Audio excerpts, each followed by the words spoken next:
बाज पक्षी, जिसे हम ईगल या शाहीन भी कहते हैं, जिस उम्र में बाकी परिंदों के बच्चे चींचियाना सीखते हैं, उस उम्र में एक मादा बाज अपने चूजे को पंजे में दबोचकर सबसे ऊंचा उड़ जाती है। पक्षियों की दुनिया में ऐसी टफ एंड टाइट ट्रेनिंग किसी और की नहीं होती। मादा बाज अपने चूजे को लेकर लगभग 12 किलोमीटर ऊपर ले जाती है, जितने ऊपर अमूमन हवाई जहाज उड़ा करते हैं, और वह दूरी तय करने में मादा बाज 7 से 9 मिनट का समय लेती है। यहाँ से शुरू होती है उस नन्हे चूजे की कठिन परीक्षा।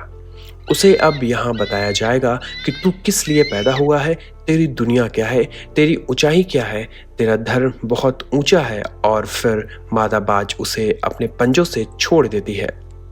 धरती की ओर ऊपर से नीचे आते वक्त लगभग 2 किलोमीटर उस चूजे को आभास ही नहीं होता कि उसके साथ क्या हो रहा है। 7 किलोमीटर के अंतराल के आने के बाद उस चूजे के पंख जो कंजाइन से जकड़े होते हैं वह खुलने लगते हैं। लगभग 9 किलोमीटर तक आने के बाद उनके पंख पूरे खुल जाते हैं। यह जीवन का पहला दौर होता है जब बाज का बच्चा पंख फड़फड़ाता है। अब धरती से वह लगभग 3000 मीटर दूर है, लेकिन अभी वह उड़ना नहीं सीख पाया है। अब धरती के बिल्कुल करीब आता है, जहां से वह देख सकता है अपने इलाके को। अब उसकी दूरी धरती से महज 700 से 800 मीटर होती है, लेकिन उसका पंख अभी इतना मजबूत नहीं हुआ है कि वो उड़ सके। धरती से लगभग 400 से 500 मीटर दूरी पर उसे अब लगता है कि उसके जीवन की शायद अंतिम यात्रा है। फिर अचानक से एक पंजा उसे आकर अपनी गिरफ्त में ले लेता है और अपने पंखों के दरमियान समा लेता है। ये पंजा उसकी माँ का होता है, जो ठीक उसके ऊपर चिपक कर उड़ रही होती है, और उसकी यह ट्रेनिंग निरंतर चलती रहती है जब तक कि वह उड़ना नहीं सीख जाता। यह ट्रेनिंग एक कमांडो की तरह होती है, तब जाकर दुनिया को एक बाज मिलता है, अपने से 10 गुना अधिक वजनी प्राणी का भी शिकार करता है। इसका संघर्ष यही समाप्त नहीं होता। बाज पक्षियों का राजा यूं ही नहीं कहलाता। अपने शान शौकत और स्वाभिमान के लिए वह अनंत पीड़ा सहता है।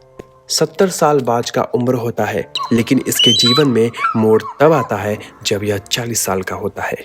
उम्र के इस पड़ाव में इसकी चोंच सामने से झुक जाती है और काफी लचीली भी हो जाती है, जिससे वह शिकार नहीं कर पाता।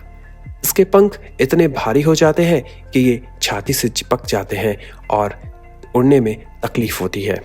इसके पैर, जिससे ये झपट्टा मारता है, उसके नाखून टेढ़े हो जाते हैं।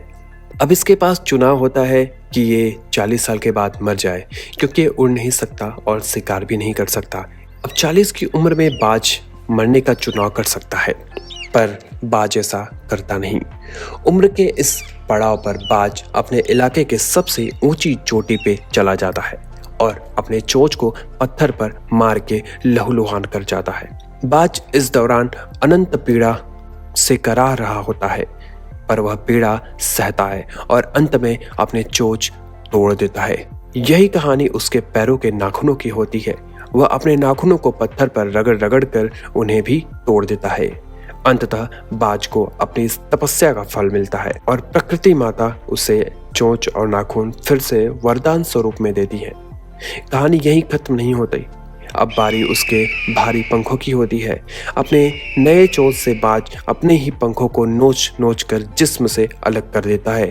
पीड़ा इतनी कि कोई जीव अपने प्राण त्याग दे, पर इतनी पीड़ा ना सहे, पर बाज अपने स्वाभिमान के लिए वह सब सहता है।